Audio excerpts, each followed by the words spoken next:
ser mal? El tripomastigote metacíclico. Metacíclico, ¿no? ¿Que se encuentra en dónde? En las heces del triatoma. Triatoma, ¿no? Ese es el vector, ¿no? Entonces, justamente como está mencionando, ¿no? ¿Y dónde normalmente genera la picadura? Cerca del área de la cara, de la nariz, ojos y orejas. Claro, ¿no? Cerca, sobre todo en la cara, entonces va a ingresar a través de las heces, después que realiza la picadura, coloca las heces entonces y van a ingresar en la zona de la picadura, ¿no? Y nuevamente, entonces este tripomastigote metacíclico va a entrar, ¿y qué es lo que va a pasar dentro de las células? Va a haber Amacigotes, ¿no? Exacto, hay esa diferenciación de tripomastigote a amacigote, ¿no? Que es la forma de reproducción pero dentro de las células, ¿no? Entonces, ¿qué es lo que posteriormente va a pasar una vez que se convierta en amacigotes? la liberación sanguínea para Exacto, ¿no? Se tripomastigote comienzan a sanguíneo. multiplicar masivamente por función binaria y esa célula repleta de parásitos, entonces, que ahora se van a diferenciar en qué? En tripomastigotes, ¿no? Nuevamente van a romper la célula y esos tripomastigotes van a viajar, ¿no? A través de la sangre, la linfa, a los diferentes tejidos, ¿no? O generando los síntomas que ahora vamos a ver, ¿no? Entonces, esos tripomastigotes sanguíneos, ¿qué es lo que pasa después? Viene el triatoma y absorbe la sangre y pasa a su tubo digestivo donde se va a dar lo que es la epimastigogénesis para los epimastigos. Exacto, ¿no? Entonces, justamente primero recalcar, ¿no? Que el tripomastigote sanguíneo es la forma diagnóstica, ¿no? Por eso ahí tienen la D, ¿no? Que es lo que vamos a ver normalmente en los frontices sanguíneos, ¿no? Con tinción. ¿Y qué es lo que va a pasar, no? Como su compañera menciona, el vector nuevamente va a picar a personas infectadas y ese tripomastigote sanguíneo se va a convertir en epimastigote en el intestino del vector, ¿no? Muy bien, entonces normalmente esta diferenciación en epimastigote se va a producir ¿en qué parte del intestino del vector?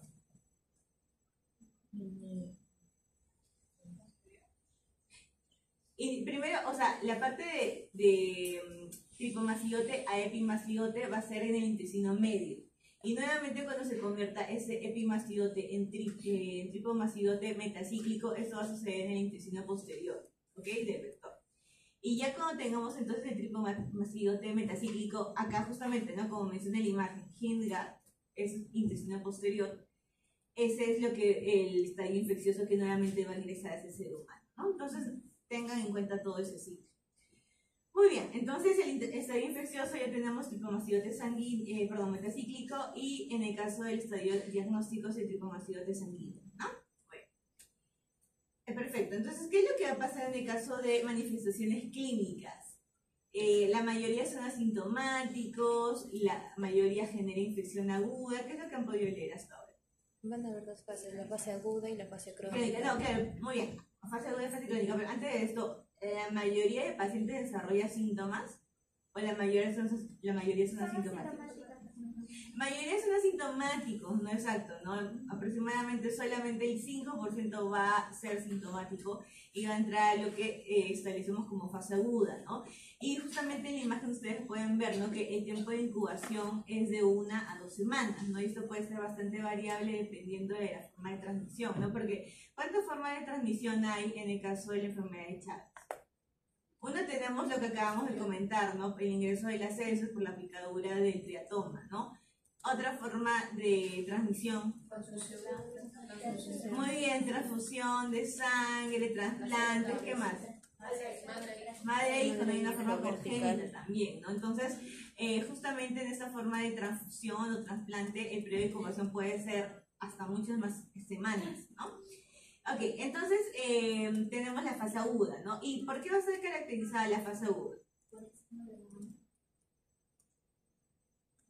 Ya, ok, entonces normalmente ¿qué es lo que ocurre? Hay esta inflamación, ¿no? Del sitio de inoculación, ¿no? Entonces, ¿qué es lo que, aparte, antes de que entramos al signo de Romaña, en la parte de la cara, ¿qué es lo que, o extremidades, qué es lo que podría generar? Prurito. ¿Cómo se denomina? Esa inflamación, hinchazón. Chagoma, ¿no? Chagoma, muy bien. Y justamente cuando sucede esta inflamación, porque justamente no solamente podría generar inflamación en la parte de la picadura de la cara, ¿no? Sino que también puede ingresar a través de las mucosas, sobre todo la conjuntiva, ¿no? Entonces, ¿qué es lo que pasa cuando ingresan las conjuntivas? Justamente lo que ustedes comentan, ¿no? El signo de Romaña, que está caracterizado por un edema bipalpebral, significa párpado superior, párpado inferior, coloración violácea más o menos, unilateral, ¿no? Entonces, eso es el signo de Romaña, ¿no? Que también se puede presentar, pero igual no es muy frecuente, ¿no? Que se produzca ese chagoma o el signo de Romaña, pero igual es bastante característico de esta enfermedad. Muy bien, entonces sucedió la infección aguda, que igual pueden haber síntomas inespecíficos, ¿no? Puede ser que un porcentaje de pacientes genere síntomas inespecíficos, pero algunos pueden generar esos síntomas característicos, ¿no? Ok, entonces tenemos la fase aguda, que justamente, aparte de lo que hemos mencionado en la clínica, también va a estar caracterizado porque tiene un alto nivel de parasitemia, ¿no? Significa de que vamos a encontrar estos tripanosomas móviles con mayor frecuencia, ¿no? En este estadio justamente de la fase aguda.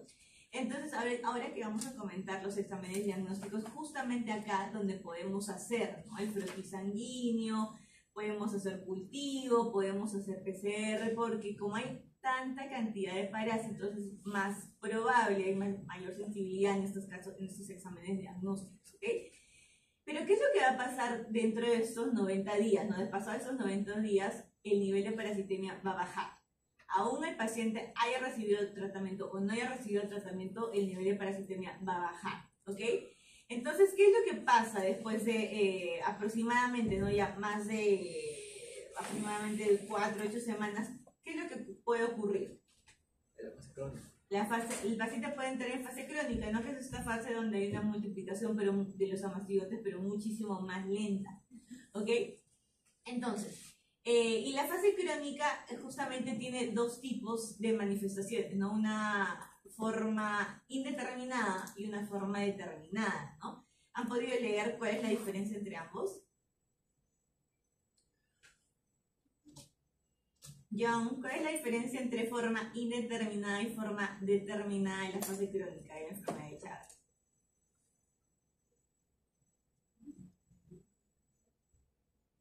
Ahí está en la misma diapositiva. La indeterminada no va a presentar síntomas y la Exacto, determinada ¿no? síntomas. La indeterminada es asintomática usualmente, ¿no? O sea, es decir, nosotros vamos a encontrar un paciente infectado y eso lo vamos a determinar a través de pruebas serológicas, pero el paciente es asintomático o no tiene ningún tipo de manifestaciones, de las manifestaciones principales, ¿no? En la fase crónica, como es la parte de la enfermedad cardíaca y la enfermedad gastrointestinal, que ahora vamos a ver. Okay, entonces, esa es la fase, la forma indeterminada. Y la forma determinada justamente se ha caracterizado por ya sea una enfermedad cardíaca o la cardiomopatía chagásica, o también podría desarrollar una enfermedad gastrointestinal, ¿no? Que es justamente lo que vamos a comentar ahorita específicamente a qué parte del tracto gastrointestinal afectaría más, ¿no? Pero esa es la diferencia, ¿ok? Muy bien, entonces, ¿qué es lo importante de la fase crónica? ¿No? Justamente como comentábamos, el nivel de parasitemia ya bajó, entonces no vamos a realizar frotisis sanguíneos porque probablemente no encontremos los parásitos, ¿no? Entonces, ¿qué es lo que normalmente, qué tipo de examen normalmente realizamos acá? Justamente son las pruebas serológicas, ¿no? Tratamos de buscar si es que hay inmunoglobulina G en los pacientes, ¿no? Inmunoglobulina G contra el Trypanosoma cruzi, ¿ok? Y como pueden ver, ¿no? Hasta el PCR, la sensibilidad, porque ¿no? Acá justamente menciona, ¿no? Que pruebas, resultados positivos de la PCR en personas infectadas, que significa la sensibilidad. Solamente es del 20 hasta el 70%, es muy variable, ¿no? Ni siquiera el PCR tiene alta sensibilidad en la fase crónica, ¿no? Entonces, lo que usualmente nos basamos en el diagnóstico en pruebas serológicas, ¿ok? Muy bien, entonces como ustedes pueden ver, de las formas indeterminadas, que es lo más frecuente, 20 a 30% de las personas infectadas pueden desarrollar en el transcurso de los años o de hasta décadas normalmente la forma determinada, ¿no? Que justamente en la parte del sistema gastrointestinal, ¿qué órganos afectan más? ¿O qué Esófago y colon. Y Megaesófago y megacolon. Y colon terminal, ¿no? Colon terminal y sobre todo esófago, ¿no? Entonces justamente lo que María Fernanda comenta, ¿no? Puede generar megaesófago o megacolon, ¿no? Y en la parte entonces, no tenemos otra todavía, ¿no? Perfecto. Entonces, en la parte, para comentar, ¿no? En la parte de la enfermedad, cardiomiopatía chagásica, ¿qué es? Las manifestaciones clínicas sobre todo están relacionadas a qué patologías que podría originar esta enfermedad cardíaca por enfermedad de Chagas. ¿Qué causa? Arritmia. Es muy bien. Una son las arritmias, ¿no? Dos, ¿qué más podría generar? Insuficiencia cardíaca. Insuficiencia cardíaca. Tres, ¿qué más podría generar? Ya, claro, cardiomegalia que puede derivarse, ¿no? De lo que estamos comentando. ¿Qué más?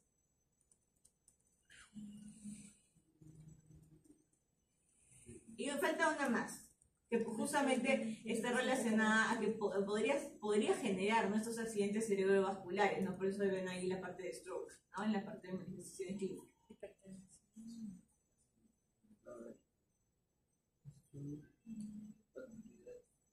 ¿A causa de qué? De tromboembolismo, ¿no? Tromboembolismo, ¿no? Que podría generar embolia y justamente lanzar esos trombos, ¿no? En la parte del cerebro y poder generar esos accidentes cerebrovasculares, ¿no? Entonces, sobre todo, traten de recordar esos tres, ¿no? Puntos importantes relacionados con la enfermedad cardíaca, ¿no? Insuficiencia cardíaca, arritmias, como mencionaba, que pueden ser de diferentes tipos, y el tromboembolismo, ¿no? Entonces, esas tres son las cosas más importantes para recordar en el caso de la enfermedad cardíaca.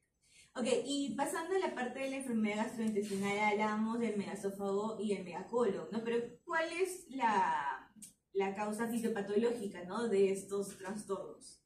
¿De qué? Del megaesófago y el megacolon. ¿Qué es lo que está ocurriendo? ¿Qué hizo este parásito a nivel gastrointestinal?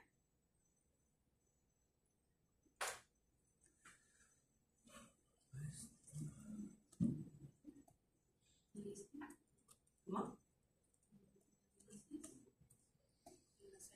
O sea, hay destrucción celular, claro, pero ¿qué es lo que, claro? Inicialmente va a generar una inflamación, posteriormente destrucción de las células, pero ¿de qué células? Enterocitos. Ya, ahí puede ya, ok, pero sobre todo, ¿qué células específicamente están relacionadas con este megaesófago y este megacolon? Las placas. ¿Cuál? Las placas los plexos. Plexos de Auerbach y Meissner. ¿No? Exacto. Entonces lo que genera normalmente es la destrucción de estas neuronas, ¿no? Estas células nerviosas que se encuentran justamente en los plexos, ¿no? Y el plexo de Auerbach, ¿en dónde se encuentra? ¿En qué parte? Entre músculo y capa muscular. Capa muscular externa, ¿no? Y el plexo de Meissner Entre en mucosa y la mucosa. submucosa, ¿no? Exacto. Entonces, justamente estos plexos son los que van a, entre comillas, ser denervados y van a generar, entonces por este motivo va a generar de que ya no se produzca el peristaltismo adecuado, ¿no? En estas zonas. Y justamente entonces por eso se produce la dilatación del esófago y también la dilatación del colon, ¿no? Porque si es que el colon no se puede contraer adecuadamente, ¿qué es lo que va a pasar? Obstrucción y distensión. Obstrucción, ¿no? Las heces se van a quedar en el colon, ¿no? Y posiblemente puede generar una obstrucción en el paciente, ¿no? Entonces, esto es lo que ocurre normalmente, ¿no? Y como no se puede dar esas contracciones adecuadamente, coordinadamente tampoco, entonces como un mecanismo para poder contrarrestar esto, ¿qué es lo que pasa, ¿no? Con nuestro tracto gastrointestinal se hipertrofia, ¿no? Y posteriormente puede generar también fibrosis. ¿Ok? Entonces, eso es lo que tienen que recordar para esta parte de megaesófago y megacolon, ¿no? La denervación y justamente lo que ataca más son los plexos, ¿no? Que estábamos comentando. Muy bien.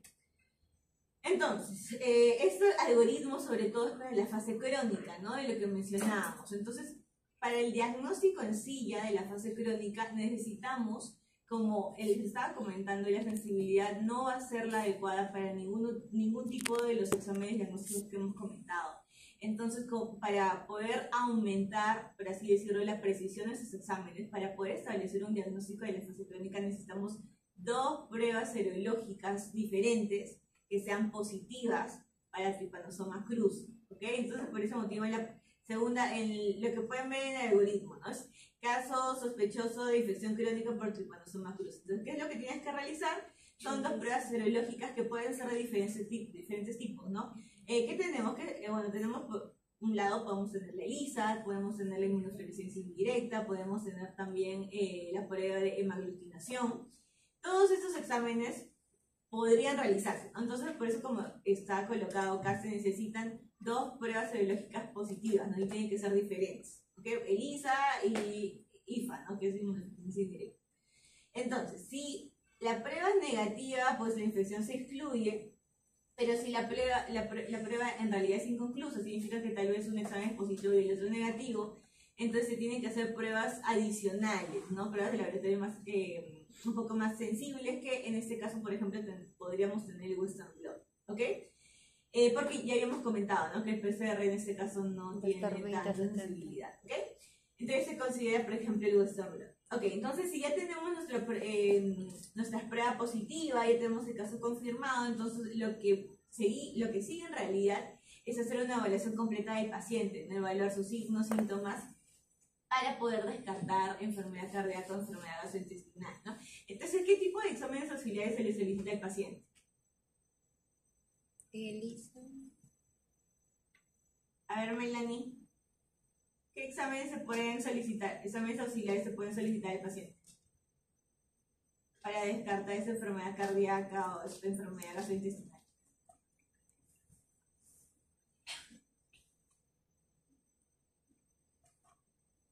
Con lo que hemos comentado, ¿no? Más o menos. Si estamos diciendo arritmias, entonces, ¿qué le pedirías? ¿Qué le pedirías, Melanie?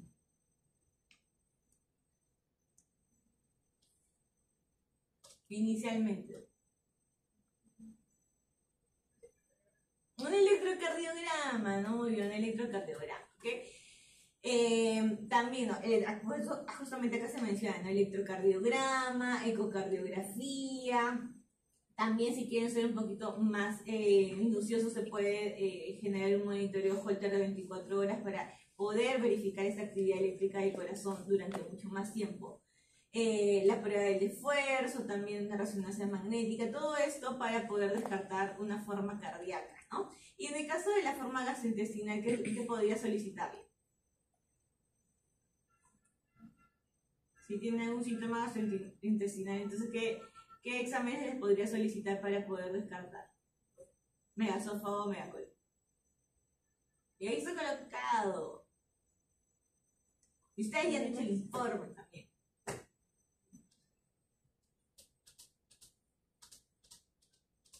¿Qué es barium swallow?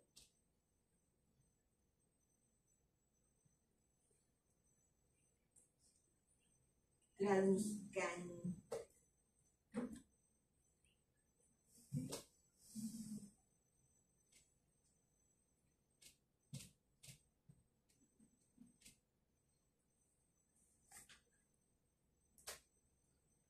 ¿Qué es swallow?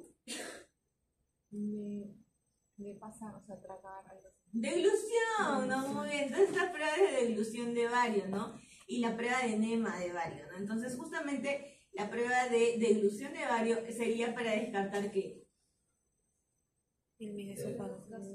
Claro, el megasófago, ¿no? Y en el caso del enema, Megacolon. megacolon, ¿no? Muy bien, ok. Entonces todo es, y también se podría solicitar una prueba de manometría esofágica, ¿no? Para justamente verificar, ¿no? La presión a nivel de todo el esófago, ¿no? Ok. Y por otro lado, ¿no? Si el paciente no presenta ningún tipo de síntomas, ni cardíacos, ni gastrointestinales, entonces probablemente esté en una forma, ¿qué forma entonces? ¿Cómo le denominamos eso? Síntomas. Indeterminada, ¿no? La forma indeterminada, ¿no? Entonces, igual se le solicita, ¿no? Su EKG, su ecocardiograma. Si todo está bien, entonces el paciente pasa a tratamiento antiparasitario, ¿no? Contra el Trypanosoma cruzi, ¿no? Que eso es lo recomendado. Estamos hablando primero de la forma indeterminada, ¿no? Tanto entonces la forma indeterminada como en la fase aguda va a tener tratamiento antiparasitario contra el Trypanosoma cruzi, ¿no? ¿Y qué medicamentos son los de elección? ¿Cuál? A ver, con seguridad, ¿cuál es el nombre completo? Ya, nifurtimox y benzimidazol, ¿no? Benzimidazol. Y acá justamente está, ¿no? Normalmente el de elección es el benzimidazol porque es mejor tolerado, hay más data científica, entonces normalmente ese es el de elección, ¿no? Y el alternativo sería nifurtimox. Entonces, como pueden ver, ¿no? El régimen es por 60 días, ¿no? Esa es la posología, pero es más o menos por 2 meses aproximadamente, ¿no? Y en el caso del nifurtimox, sí, aproximadamente ya mayores de 18 es de 60 a 90 días, ¿ok? Esto tanto para la fase aguda como la fase indeterminada que habíamos comentado, ¿no? Pero, ¿qué es lo que pasa con la forma cardíaca y la forma gastrointestinal, ¿no? Porque acá, como pueden ver en el algoritmo, acá menciona, ¿no? Considera tratamiento antiparasitario en el caso de la forma cardíaca, ¿no? Entonces, normalmente lo que se describe es de que el tratamiento antiparasitario va a tener en todo caso una eficacia significativa en pacientes con falla cardíaca leve, ¿ok? Entonces, en las pacientes que ya tienen una falla cardíaca más severa, en realidad se ha visto de que ya no va a tener un beneficio significativo, ¿no? Entonces no se les nada, solamente se trata la sintomatología, ¿no? Y la patología que puedan tener. Solamente se va a dar el tratamiento antiparasitario en casos de estadios tempranos de la falla cardíaca, ¿ok? Y en el caso de la forma gastrointestinal, acá mencionan, no se menciona en la literatura que en realidad no tiene una eficacia significativa, ¿no? Entonces, normalmente no está recomendado, solamente también se trata, como les comenté, la sintomatología, ¿ok? Entonces, solamente en las fallas cardíacas estadio temprano son las que se considera el tratamiento, ¿ok? Y los demás casos ya no, y solamente se trata en la sintomatología. Entonces, este es el régimen de la dosis, ya saben que su elección es el benzimidazol y la alternativa es el nifurtimox. Ok, eso es todo entonces por Trypanosoma cruzi. Igual acá está justamente, ¿no? Todos los efectos adversos que pueden tener. Y justamente, ¿no? El nifurtimox tiene muchísimos más efectos adversos que el benzimidazol. Por eso les comentaba que es mejor tolerado, ¿ok? Y por último entonces tenemos los vectores. ¿Y cuál es el vector que normalmente encontramos en Sudamérica, en la parte de Sudamérica, específicamente Perú, ¿no? Infestans. El Triatoma infestans, exacto, ¿no? Igual acá hay algunas características de los vectores, ¿no? Justamente pueden haber diferentes vectores, el Panzerogillus y el Rhodnius. En el caso del género Panzerogillus pueden ver, ¿no? Que sus antenas están insertadas en la base de la región anteocular. Y en el caso de Rhodnius, las antenas están insertadas cerca del ápice de la región anteocular, ¿no? Y en el caso del Triatoma, están insertadas en la mitad de la región anteocular, pero en realidad lo más importante es que recuerden, ¿no? Que en Perú, en la región de Sudamérica, el que va a predominar es el Triatoma infestans, ¿no? Pero igual se ha tratado ha disminuido en realidad, ¿no? Igual este vector porque se han realizado las medidas, ¿no? Específicas. Como es más frecuente, se han realizado sobre todo medidas para este vector, ¿no? En esas zonas que les comento. Entonces, eso es todo. Y ahora sí pasamos a la leishmania para rápidamente poder, si alcanza el tiempo, vamos a ver sobre todo la parte, nuevamente, ¿no? Ciclo biológico, morfología